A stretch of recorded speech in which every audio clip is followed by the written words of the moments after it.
मन में कई तरह के विचार आते हैं। कभी कभी तो ना चाहते हुए भी मन में अश्लील गंदा विचार आते रहते हैं। लेकिन महात्मा बुद्ध की इस कहानी से आपके गंदे विचारों में जरूर बदलाव आएगा।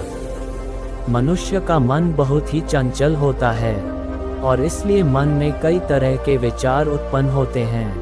क्षण भर में ही व्यक्ति का मन कई चीजों को सोचने लगता है। इसलिए तो कहा जाता है कि मन को काबू करना आसान नहीं है। लेकिन महात्मा बुद्ध मन को नियंत्रित करने के आयामों के बारे में भी बता चुके हैं। देखिए, मन में विचारों का आना गलत नहीं है, लेकिन मुश्किल तब हो जाती है या विचार ऐसी परिस्थिति में गलत होते हैं जब मन में अश्लील विचार आते हैं। कभी कभी तो ना चाहने के बावजूद भी मन में अश्लील विचार आते हैं। अगर आपके मन में भी ऐसे विचार आते हैं तो बुद्ध की इस कहानी से आपके विचारों में जरूर बदलाव आएगा। बुद्ध अपने भिक्षुओं को उपदेश देने के साथ ही उन्हें भिक्षाटन के लिए भेजते थे। एक बार उन्होंने अपने भिक्षु रतन को भिक्षा लेने के लिए एक श्राविका के घर भेजा। रतन पूरे रास्ते मन में ये सोचते हुए श्राविका के पास गया कि आखिर आज भिक्षा में क्या भोजन खाने को मिलेगा। क्योंकि रतन चंद्रवंश के राजकुमार थे और बुद्ध के सानिध्य भिक्षु के रूप में दीक्षित हुए थे।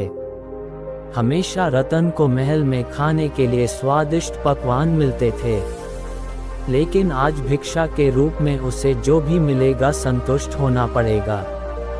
श्राविका के घर पहुंचकर रतन ने भिक्षा मांगी। श्राविका ने रतन को बैठने के लिए कहा और भोजन लाने के लिए घर के भीतर चली गई। इधर रतन फिर से अपने प्रिय भोजन के बारे में सोचने लगे और जैसे ही श्राविका भोजन लेकर आई तो रतन चकित रह गए। रतन ने देखा कि श्राविका ने उनके लिए उनके पसंदीदा पकवान परोसे हैं और वे अपने प्रिय भोजन को देखकर वह बहुत खुश हो गए। भोजन ग्रहण करते हुए भी रतन सोच रहे थे कि महल में तो उन्हें भोजन के बाद विश्राम करने की आदत है, लेकिन आज उन्हें भोजन के बाद वापस तेज धूप में चलकर आश्रम जाना होगा। लेकिन भोजन के बाद श्राविका ने रतन को कुछ समय के लिए विश्राम करने का आग्रह किया। रतन फिर से खुश हुए कि आखिर आज उनके मन की सारी इच्छाएं कैसी पूरी हो रही है। इसके बाद रतन कुछ देर विश्राम करने लगे, लेकिन विश्राम करते हुए भी लेटे लेटे वह सोचने लगे कि आज तो मुझे भोजन के बाद विश्राम करने को मिल गया, लेकिन ऐसा रोज रोज नहीं होगा। जब रतन विश्राम के बाद उठे तो श्राविका ने कहा कि आप जब तक चाहे यहाँ ठहर सकते हैं। रतन अब समझ गए कि ये कोई संयोग नहीं हो सकता।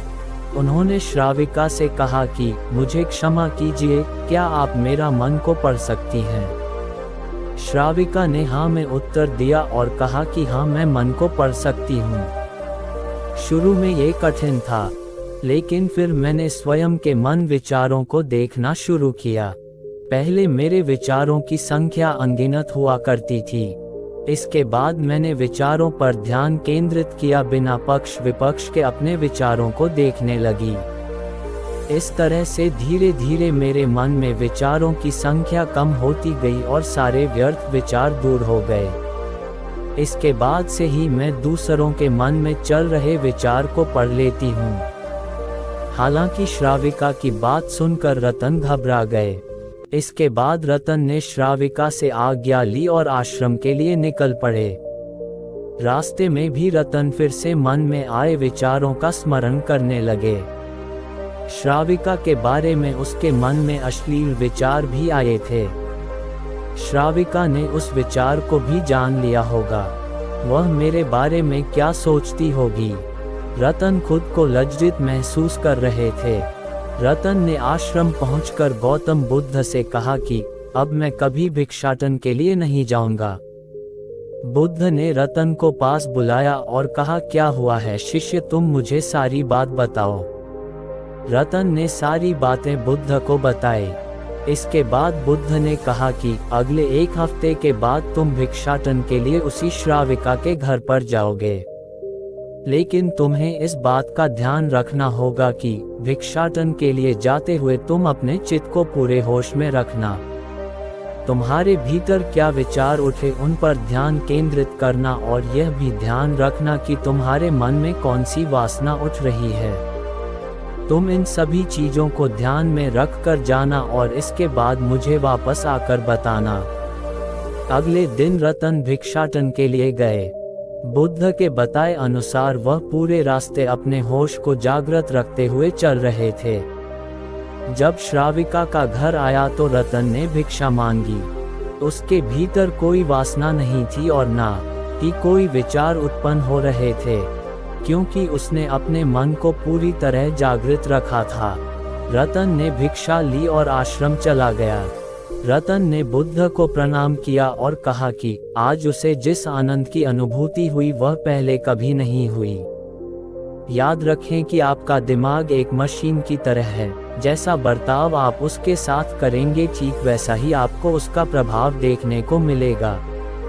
आप अपने दिमाग में कभी भी अश्लील बातें न सोचें, हमेशा अच्छी अच्छी बातें सोचें। इस तरह अपने दिमाग को रिफ्रेश कर सकते हैं और आपका दिमाग खाली भी नहीं रहेगा और इस वजह से आपके मन में कभी भी अश्लील बुरे ख्याल नहीं आएंगे।